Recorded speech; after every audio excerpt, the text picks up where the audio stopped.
Gujarat's #1 engineering university, Sankalchand Patel University, 9642706257.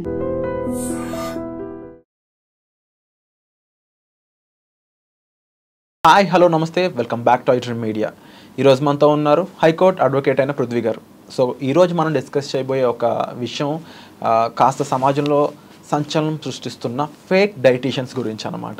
అంటే మనం లావు తగ్గాలి అనే ఒక ఇదితో ఒక డాక్టర్ను ఒక డైటీషియన్ను కలవడానికి వెళ్ళినప్పుడు వాళ్ళ దగ్గర ప్రాపర్ నాలెడ్జ్ లేకపోతే మన హెల్త్ మీద కలిగే నష్టం అనేది ఎప్పటికీ మనం దాన్ని సాల్వ్ చేసుకోలేమన్నమాట. ఒక్కసారి ఒక సిచ్యువేషన్ కోసం మనం సన్నం అయితే తర్వాత మళ్ళీ మనం తీసుకునే జాగ్రత్తలు సరిగ్గా తీసుకోకపోవడం, లేదంటే ఆ జాగ్రత్తలు చెప్పే పర్సన్ దగ్గర అంత నాలెడ్జ్ లేకపోవడం వల్ల మన హెల్త్ పూర్తిగా నష్టపోయే అవకాశాలు అయితే ఉన్నాయి. అసలు ఈ ఫేక్ డైటీషియన్స్ ఎందుకు పుట్టుకొస్తున్నారు, ఈ ఫేక్ డాక్టరేట్స్ వాళ్ళకి ఎవరిస్తున్నారు, గవర్నమెంట్ సర్టిఫికేషన్ లేని ఏ సర్టిఫికేట్తో కూడా వాళ్ళు డాక్టర్ అని పిలిపించుకోలేరు. కాబట్టి ఈ విషయాలన్నిటిపై లాయర్ గారితో డిస్కస్ చేసి కన్క్లూజన్ ఏంటో తెలుసుకుందాం. Hi sir. హాయ్ విరాట్. అంటే ముఖ్యంగా మన ఇండియన్ లా ఈ ఫేక్ డాక్టరేట్స్కి అయి ఉండొచ్చు, ఫేక్ డైటీషియన్స్కి అయి ఉండొచ్చు, ముఖ్యంగా ఎలాంటి శిక్షలు వేస్తుంది? డైరెక్ట్ ఈ పాయింట్ ఎందుకు అడుగుతున్నానంటే చూసే వాళ్ళకి భయం కలగాలి, చేసే పనిలో జెన్యూనిటీ జాగ్రత్తలు తీసుకొని చేయాలి. కాబట్టి ఎవరు పడితే వాళ్ళు ఎలా పడితే అలాగా డాక్టరేట్స్ కొనేసి డైటీషియన్స్ అనే బిరుదులు పెట్టేసుకొని పని చేయడం కరెక్ట్ కాదు. అది జనాల ప్రాణాలతో ఆడుకోవడం కరెక్ట్ కాదు. కాబట్టి అండ్ ఇలాంటి వాళ్ళకి కనీసం ప్రాపర్ ఇంగ్లీష్ నాలెడ్జ్ కూడా ఉండకుండానే అంటే వాళ్ళు మాట్లాడే మాటలోనే తెలిసిపోతూ ఉంటుంది కొంతమంది. బట్ టౌన్స్ నుంచి విలేజెస్ నుంచి ఎవరైనా వస్తే వాళ్ళ దగ్గర క్యాష్ చేసుకోవడానికి వీళ్ళు ముందుంటున్నారనమాట. సో ముఖ్యంగా ఇలాంటి వాళ్ళకి వీళ్ళు ఫేక్ డైటీషియన్స్ అని ఫేక్ డాక్టరేట్స్ తీసుకున్నారని తెలిస్తే ఎలాంటి శిక్షలు ఉంటాయంట? విరాట్, ఇప్పటికీ కూడా భారతదేశంలో ఈ విలేజెస్లో ఇప్పుడు వచ్చినటువంటి సెంట్రల్ గవర్నమెంట్ ప్రతి జిల్లాకి ఒక హాస్పిటల్, ఒక మెడికల్ కాలేజ్ ఇవ్వాలి అన్న ఆలోచన తీసుకొచ్చి డాక్టర్స్ సీట్లు విపరీతంగా పెంచినా సరే ఈ రోజుకి కూడా అంటే doctors are coming out like anything, చాలా వివిడిగా వస్తున్నారు బయటికి. ఇప్పటికీ కూడా విలేజెస్లో ఆర్ఎంపీ డాక్టర్స్ అని, ఆర్ఎంపీ ప్రాక్టీషనర్ అని చెప్పి, లేకపోతే చిన్న డాక్టర్ అని చెప్పేసి క్వాక్స్ నడుస్తున్నటువంటి సమాజం ఇప్పటికీ మనం చూస్తున్నాం. ఎంత దారుణమైన క్వాక్ అంటే అది క్వాక్ అంటాం మనం, అంటే ఫేక్ డాక్టర్ని క్వాక్ అంటారు. ఈ డెంటల్ సర్జన్స్, డెంటల్ డాక్టర్స్ ఏదైతే ఉన్నారో 2000 వరకు, 1999 2000 వరకు 40% ఫేక్ డాక్టర్స్ ఉండేవారట. 40% వాళ్ళకేం సర్టిఫికేట్ ఉండదు. అంటే ఎంతమంది వాళ్ళు ఇబ్బంది పడి ఉంటారు వాళ్ళు. ఖచ్చితంగా వాళ్ళే పళ్ళు పీకేస్తారు, వాళ్ళే ట్రీట్మెంట్ రాసేస్తారు, ఏదో యాంటీబయాటిక్ ఇచ్చేవారు. నిజంగా డాక్టరేట్ ఉంటుంది, డాక్టర్ ఉండదు. ఒక ఫార్మా వాడు ఎట్లా అయితే సర్టిఫికేట్ తీసుకుని పెట్టుకున్నారు, వీళ్ళు కూడా అట్లా హాస్పిటల్ నడిపేస్తారు. అండ్ టిల్ ఎస్టడీ ఇప్పుడు అంటే కొంచెం డాక్టర్స్ పెరిగారు కాబట్టి అది, అండ్ నాలెడ్జ్ జనాల్లో వచ్చింది కాబట్టి ఇది ఉంది. కానీ ప్రతి ఊర్లోనూ ఒక ఫేక్ డాక్టర్, నేను ఒక డాక్టర్ ఎంఎస్ చేశాను, ఎక్కడో ఎంఎస్ చేశాను అని చెప్పేసి వచ్చి హాస్పిటల్ ఓపెన్ చేయటం, సర్జన్స్ చేసేయటం, లేకపోతే ఎండీ చేశానని విలేజెస్లోకి వెళ్ళిపోయి తను మొదలుపెట్టడం. ఇంతకీ ఎంక్వైరీ చేస్తే వాళ్ళు ఒక బ్యాడ్ ఎక్స్పీరియన్స్ వచ్చి ఎంక్వైరీ చేస్తే ఎక్కడో కాంపౌండర్ కింద పని చేసాడను, లేకపోతే మేల్ నర్స్ కింద పని చేసాడను, అతను టెక్నీషియన్ కింద పని చేసాడని బయటపడటం. దాని మీద కేసులు అనేకమైనవి. నాకు అంటే 2010 వరకు కేసెస్ నేనైతే చూశాను. ఈ మధ్యన కొంచెం డాక్టర్స్ పెరిగారు కాబట్టి ఈ మెడికల్ ఫీల్డ్లో తగ్గారు కొంచెం. ఎండీస్ కానీ, ఎంఎస్ కానీ, సర్జన్స్ కానీ వీళ్ళందరూ కూడా తగ్గారని చెప్పచ్చు. దీనికి వాళ్ళకి మెడికల్ కౌన్సిల్ అనేది ఒకటి ఉంటుంది. మెడికల్ కౌన్సిల్ అన్నది వాడు చాలా సీరియస్గా యాక్షన్ తీసుకుంటూ ఉంటారు. ఎవరైనా సరే డాక్టరు తప్పుడు దీంతో వస్తే కానీ వాళ్ళే కేసులు పెడతారు. And you believe are not, many kidney operations చేసేటువంటి టీం ఉంటుంది, అండ్ ఐ ఆపరేషన్స్ చేసే టీం ఉంటుంది అన్నది ఒక ఖచ్చితంగా ఇప్పటికీ కూడా ఈ పల్లెటూరులో ఆ ఎక్స్పీరియన్స్ తోటి హాస్పిటల్కి వెళ్ళి కిడ్నీ అమ్మేస్తారంటారు. అంటే ఒక రకమైన భయం ఇప్పటికీ కొత్త హాస్పిటల్స్లోకి వెళ్ళాలంటే జనాలు, even rural sectors and urban కొంచెం స్మాల్ టౌన్స్లో అయితే ఎక్కువే ఉందని చెప్పచ్చు. అండ్ ఎస్టాబ్లిష్మెంట్స్, పెద్ద పెద్ద హాస్పిటల్, మల్టీ హాస్పిటల్స్ వచ్చేసిన తర్వాత, పేషెంట్ కేర్ ఎక్కువ వచ్చిన తర్వాత కొంచెం తగ్గిందని చెప్పచ్చు. This is with medical field. Paramedical ఫీల్డ్స్లో కూడా అదే పరిస్థితి. And these dietitians and beauticians, doctorate in beauticians, doctorate in dietitians వీళ్ళు వచ్చేసరికి ప్రతి జిమ్ సెంటర్కి ఒక డైటీషియన్ ఉన్నాడంటారు. వాడు రాసుకుంటారు కరికులంలో, మా దాంట్లో ఒక డైటీషియన్ ఉన్నారండి, డాక్టర్ చేశారు. వాళ్ళు ఖచ్చితంగా వాళ్ళు ఏదో ఒక స్లాట్ ఇస్తారు, మీరు ఇట్లా తినండి ఇట్లా తినండి ఇట్లా తినండి అని చెప్తారు, ఎక్సర్సైజ్ చేయండి అని చెప్తారు. లేకపోతే వాళ్ళే కొన్ని వాట్ వి కాల్ ఈ మల్టీవిటమిన్ పౌడర్స్ అమ్ముతారు, మల్టీవిటమిన్ డ్రగ్స్ అమ్ముతారు. Nobody will enquire whether that person is a qualified doctor or not. ప్రతి జిమ్కి, పెద్ద జిమ్స్ ప్రతిదానికి ఒక డైటీషియన్ ఉంటారంటారు. ఎంక్వైరీ అయితే లేదు ఎక్కడా కూడా, వాళ్ళు నిజంగా డైటీషియన్సా కాదని ఎంక్వైరీ అయితే ఎవరు చేయరు. ఈ మధ్యన నిన్న వచ్చినటువంటి వీడియోలో మనకి క్లియర్గా అర్థమైంది ఏంటంటే, వాళ్ళు కూడా చాలామంది ఫేక్ వాళ్ళు ఉన్నారు, డాక్టరేట్ ఇంకో సెక్టర్లో తీసుకుని దీంట్లో డాక్టరేట్ అని చెప్పుకున్నారు. ఎగ్జాంపుల్ చెప్తాను సార్. అంటే వాళ్ళు కొంతమంది డాక్టరేట్ అనే పదాన్ని, డాక్టర్ని తీసుకొని ఎలా జనాల్ని మోసం చేస్తారనడానికి. ఇప్పుడు చిరంజీవి గారికి డాక్టరేట్ ఇచ్చారు, ఆయన డాక్టరేట్ ఉంది కాబట్టి డాక్టర్ చిరంజీవి అని పెట్టుకుని వైద్యం చేస్తానంటే ఎలా చూస్తారో ఖచ్చితంగా ఒప్పుకోరు కదా. అలాగే బయట కొంతమంది డైటీషియన్స్ ఏం చేశారంటే, ఏదో ఒక యూనివర్సిటీ నుంచి ఒక డాక్టరేట్ తీసుకుంటారు. యూజువల్లీ డాక్టరేట్ అనేది చేసే సర్వీస్ కూడా ఇస్తారు. అలా తీసుకున్న డాక్టరేట్ని వీళ్ళు వేసుకోవడం మాత్రం డాక్టర్ అని చెప్పేసి వాళ్ళ పేరు వేసుకొని డైటీషియన్ పెట్టుకోగానే జనాలకి ఎలాంటి నాలెడ్జ్ ఉంటుంది? ఇప్పుడు వాళ్ళ సర్టిఫికేషన్స్ చూపించి, ఇదిగో నేను పలానా దగ్గర ఎంబీబీఎస్ చేశాను, లేకపోతే ఈ డైటీషియన్కి సంబంధించి పలానా చదువు చదివాను అని చెప్పేసి ఎక్కడా లేవన్నమాట. అంటే పైకి ఇలాంటి పేర్లు చూపించి జనాల్ని నమ్మించి మోసం చేసేయడం ఎంతవరకు కరెక్ట్? ఈ మోసం ఏ విధంగా వస్తుంది ఇండియాలో? ఇప్పుడు డైటీషియన్ అనేసరికి మనకు డాక్టర్ అనేసరికి ఎవరు వస్తారు? ఎంబీబీఎస్ చదివి అయితే వాళ్ళకి డాక్టర్ ఎంఎస్ చేయాలి. ఎంఎస్ అక్కల ఎంబీబీఎస్ చేస్తే డాక్టర్ చేయాలి.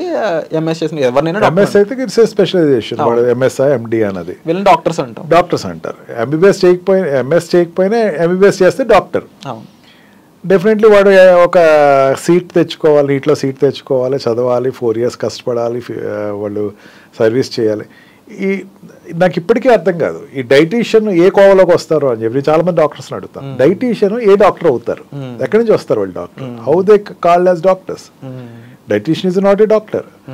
ఎండి చేసిన వాళ్ళు, వాళ్ళకి ఈ మెడికల్కి సంబంధించింది బాడీ ఎనటామీ గురించి, దాని యొక్క మార్పుల గురించి కొంచెం ఐడియా ఉంటుంది. సర్జన్ ఉంటాడు, సర్జన్లో గ్యాస్ట్రిక్ సర్జన్స్ వీళ్ళు ఎవరైనా ఉన్నారు, గ్యాస్ట్రాలజిస్ట్ ఉన్నారనుకోండి, గ్యాస్ట్రాలజిస్ట్లో లోపల ఉండేటువంటి పేగు గురించి వాడు చెప్తాడు, ఈ పేగు లోపల జరిగేటువంటి ప్రక్రియ ఇది అని చెప్పి. డైట్ తీసుకునేటప్పుడు, డైట్ ఈజ్ సంథింగ్ విచ్ మనం రెగ్యులర్గా తీసుకునేటువంటి దాన్ని, ఆహారాన్ని ఎట్లా తీసుకోవాలి, నియంత్రణగా తీసుకోవాలా, ఎట్లా తీసుకోవాలి, ఏం తీసుకోవాలి. మీరు ఏ హాస్పిటల్కి వెళ్ళండి, డాక్టర్ ఎవరు కూడా పెద్ద హాస్పిటల్, నేను చెప్తున్నా చిన్న హాస్పిటల్ గురించి చెప్పట్లేదు, పెద్ద హాస్పిటల్ ఎక్కడికైనా వెళ్ళండి, ఏం తీసుకోండి అని తినండి అంటారు. అంటే దానికి డైటీషియన్ అనేసరి ఒక డాక్టరేట్ ఉంది అనేది నాకు ఇప్పటికీ డౌటే. నేను ఇందులో కూడా మళ్ళీ కొత్తగా ఈ అంటే courses are there, I'm coming there, courses are there, కొన్ని కోర్సెస్ ఉంటాయి. ఆ కోర్సెస్లో ఏంటంటే డైటీషియన్ అనేది డిప్లొమా కోర్సు, లేకపోతే బ్యూటీషియన్ అనేది డిప్లొమా కోర్సు. అంటే ఈ కోర్సెస్ ఎంబీబీఎస్ వాళ్ళు ఆ కోర్స్ చేస్తే కనుక డైటీషియన్ పెట్టుకోవచ్చు. విరాట్ అంటే జనాలు కూడా అడగలేము, ఇప్పుడు మీరు డాక్టర్ అంటే ఏ రకంగా వచ్చింది డాక్టర్ అది అని చెప్పేసి అడగాలి, లేకపోతే ఎట్లా తెలుస్తుంది డాక్టర్ అంటే? ఇప్పుడు వాళ్ళు ఏం చెప్తారు? ఇందులో కూడా ఇంకో స్కామ్ ఉంది మళ్ళీ.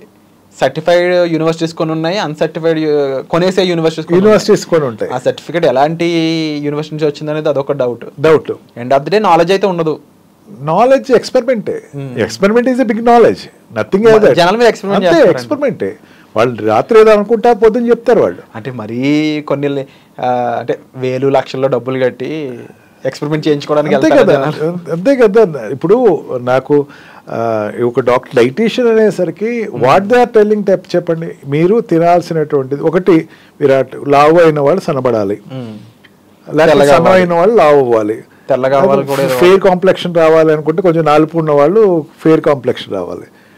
అది ఫెయిర్ కాంప్లెక్షన్ రావాలంటే మెడిసిన్ వల్లగా ఫెయిర్ కాంప్లెక్షన్ వస్తుందంటే మాత్రం నేను చాలామంది డాక్టర్స్ని అడిగాను, చాలా డెర్మటాలజిస్ట్ని అడిగాను, ఎవరు కూడా పొరపాటున కూడా నీ రంగు మారదు అని చెప్పేసి అన్నారు. ఎందుకంటే మనం మైకేల్ జాక్సన్ చూసాం, ఆయన తెల్లబట్టం కోసం ఎంత కష్టపడ్డాడు, ఎన్ని వేల కోట్లు 1,00,000 కోట్లు ఖర్చు పెట్టి ఆయన దాంట్లో సెక్యూరిటీ సంపాదించలేకపోయాడు. కొన్ని లక్షలు ఖర్చు పెట్టిన కోట్లు ఖర్చు పెట్టవచ్చు, నథింగ్ విల్ హ్యాపెన్. మీకు స్కిన్ తీసేయటం, పొరలు తీసేయటం తప్ప డాక్టర్ చెప్పేటువంటి ఫెయిర్ కాంప్లెక్షన్ అంటే కొంచెం కాస్మెటిక్ సర్జరీస్ అండర్గోన్ అయ్యి ఆయన తెల్లగా అయ్యారు. బట్ దాన్ని అందరికీ అప్లై చేయాలనుకోవడం కరెక్ట్ గా ఒక సైడ్ ఎఫెక్ట్స్ ఉంటాయి విరాట్, ఖచ్చితంగా ఉంటాయి side effects. The can't come to the public రావటానికి ఇష్టపడరు. అంటే ఫెయిర్నెస్ కోసం తాపత్రయపడేటప్పుడు మన జీన్స్ ఉంటాయి, మన పేరెంట్స్ ఉంటారు, వాళ్ళు నల్లగా ఉన్నప్పుడు మనం నల్లగానే పుడతాము. వాళ్ళు ఒకవేళ వాళ్ళు వాట్ వి కాల్ దట్ దాన్ని నువ్వు యాక్సెప్ట్ చేయనప్పుడు నువ్వు అబద్ధాన్ని యాక్సెప్ట్ చేసి బతకడానికి ప్రయత్నం చేసి నువ్వు తెల్లగా అయిపోవాలనుకుంటావు, ఎక్కడో కొంచెం ఏదో మిస్ అవుతుంది. ఇప్పుడు కొంతమంది డబ్బులు చేసుకుంటుంటారు దాన్ని.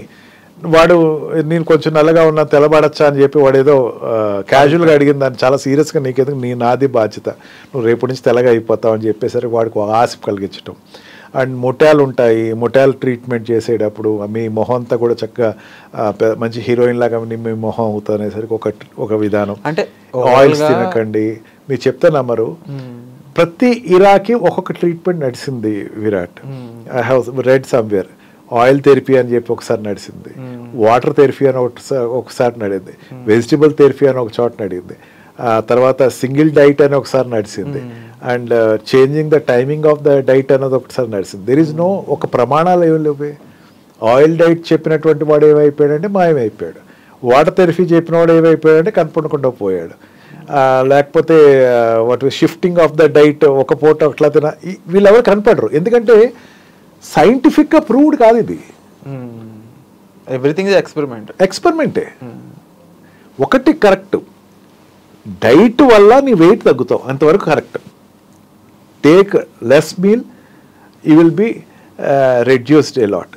టేక్ లెస్ కార్బోహైడ్రేట్స్ తక్కువగా తిను. మనం ఏంటంటే మెయిన్ సౌత్ ఇండియన్స్ ఎస్పెషల్లీ మనం అన్నం లేకుండా ముద్దను ముట్టలేము. ముద్ద అంటే అన్నం, చపాతీ అన్నం, ఇవన్నీ ఈ రెండు. అసలు వాళ్ళు ఏం చెప్తారు, డాక్టర్స్ ఏం చెప్తారు, ఇవన్నీ కావు, అసలు నువ్వు వెజిటబుల్స్ మీద కాన్సన్ట్రేట్ చేయి, కార్బోస్ తగ్గించేసుకో, నువ్వు ఎక్కువ వెజిటబుల్స్ తీసుకో, విటమిన్స్ అండ్ ప్రోటీన్స్ తీసుకో, కార్బోస్ తగ్గించేసారు. మనకి దౌర్భాగ్యం ఏంటంటే మనం కార్బోస్ ఎక్కువ తింటాం. దీనిని ఎన్కాష్ చేసుకుంటా వాళ్ళు ఏం చెప్తారు అంటే ఫుడ్ పరంగా చూసుకున్నా, డైట్ పరంగా చూసుకున్నా, సర్టిఫైడ్ డైటీషియన్స్ ఇచ్చే దాంట్లో రిస్క్ ఉండదు మోస్ట్లీ. అది వాళ్ళ ఆ టైంకి ప్రాపర్ డైట్ అనేది చెప్పాక అందులో వెజీస్ ఉన్న, ఫైబర్ కాంపోనెంట్ అంటే ఫైబర్కి సంబంధించిన ఫుడ్ ఉన్నా, ఏదున్నా ఒక ప్రాపర్గా వెళ్తూ ఉంటుంది. బట్ ఓవరాల్ టాపిక్లో ఏంటి అంటే ఈ విషయాలపై సరైన నాలెడ్జ్ లేకుండా, సర్టిఫికేషన్స్ ఎందుకు అంటున్నానంటే ఒక చోట చదువుకొని ఆ నాలెడ్జ్ని గెయిన్ చేసి దానికి సంబంధించి మనం రైట్ పర్సన్ మనం పక్క వాళ్ళకి చెప్పడానికి అనే ఒక సర్టిఫికేషన్ లేకుండానే చాలామంది ఒక డబ్బులు ఉన్నాయి కదా అని చెప్పేసి ఒక బ్రాండ్ పెట్టి దాని నుంచి ఒక రాంగ్ ఇన్ఫర్మేషన్, ఇప్పుడు తెలియకుండానే ఒక రాంగ్ ఇన్ఫర్మేషన్ ఇవ్వడం, దాని ద్వారా తగ్గుతున్నా కానీ ఎయిదర్ హెల్త్ కాంప్లికేషన్స్ అనేవి పెరగడం, ఇలాంటి పాసిబిలిటీస్ ఉంటాయని చెప్పేసి చాలామంది అనలిస్టులు చెప్తున్నారన్నమాట. ఇలాంటి వాళ్ళు ఇప్పటికీ కూడా బయటకు రాకపోతే ఎంతోమంది నష్టపోయే ఛాన్సెస్ ఉన్నాయి. ఇక ఇండియన్ లా పరంగా చూసుకుని లేదంటే వీళ్ళ మీద కేసు ప్రూవ్ అయినా వీళ్ళు ప్రాపర్ డైటీషియన్ కాదని చెప్పేసి లేదంటే వీళ్ళు చేసిన మీరు చెప్తున్న ప్రకారం ఎక్స్పెరిమెంట్ ఏదైనా ఎవరి మీదైనా రాంగ్గా వెళ్ళినా వాళ్ళ ప్రాణాల మీదకి వచ్చినా వీళ్ళకి ఎలాంటి శిక్షలు పడే అవకాశం ఉంది? మనం ఈ మధ్యనే క్లాసిక్ ఎగ్జాంపుల్ చెప్పాలంటే రామ్దేవ్ బాబా ఎగ్జాంపుల్ చెప్పచ్చు.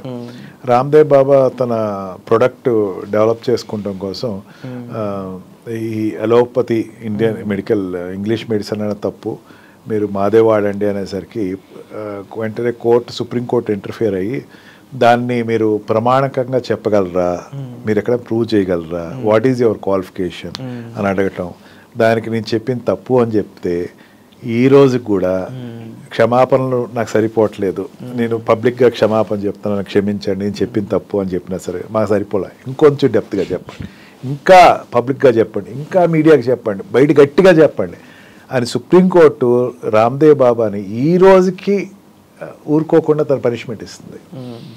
నువ్వు చెప్పింది అబద్ధం అని చెప్పు, అలోపతి తప్పు కాదు, అలోపతి కరెక్ట్, నేను చెప్పింది తప్పు అని చెప్పు. అంటే నేను అంటుంది ఏంటంటే courts are very serious of this aspect. ఖచ్చితంగా వాళ్ళు 420 కేసులోకి వెళ్ళిపోతారు. Okay. And punishment is 7 years awarded for them. నేనైతే కనుక ఇట్లాంటి రాంగ్ డాక్టర్స్ ఎవరైనా ఉంటే క్రిమినల్ బ్రీచ్ ఆఫ్ ట్రస్ట్ పెడతాను. దాంట్లో వాళ్ళకి ఎట్లా లేదన్నా సరే లైఫ్ ఇంప్రిజన్మెంట్ పడాలి. ఎందుకంటే జనాలతో పబ్లిక్ తోటి ఆటలు.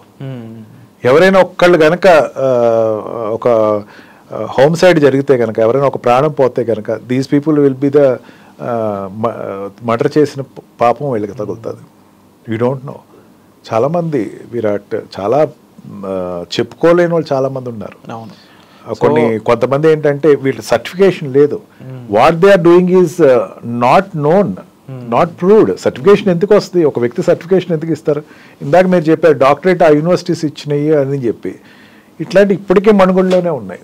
ఎక్కడో నీకు కొరియా నుంచి తెచ్చుకున్నాను డాక్టర్ సర్టిఫికేట్. నాది నార్త్ కొరియా, సౌత్ కొరియా మనకు తెలియదు. నార్త్ కొరియా అని వచ్చిందంటే మనం చెప్పక్కర్లేదు. అండ్ ఫిలిపీన్స్ నుంచి తెచ్చుకున్నాను అంటాడు, లేకపోతే రష్యా నుంచి తెచ్చుకున్నాను అంటాడు. ఈ నిజంగా వాళ్ళు తెచ్చుకున్నారు లేదా మనం చూడలేదు కదా. అక్కడ యూనివర్సిటీ ఉందా లేదా మనం చూడలేదు కదా.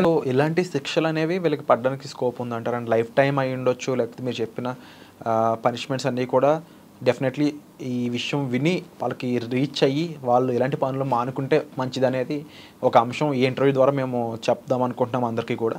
అయితే ముఖ్యంగా ఆడియన్స్ ఎవరైతే ఈ ఇంటర్వ్యూ చూస్తున్నారో, మీరు కూడా మీ ఫ్యామిలీలో అయి ఉండొచ్చు, లేకపోతే మీ ఫ్రెండ్స్లో అయి ఉండొచ్చు, ఒక డైటీషియన్ దగ్గరికి వెళ్దాం అనుకున్నప్పుడు వాళ్ళకి ఎంతవరకు తెలుసు వాళ్ళు సర్టిఫైడ్ అవునా కాదా చెక్ చేసుకునే బాధ్యత మీ మీద కూడా ఉంది.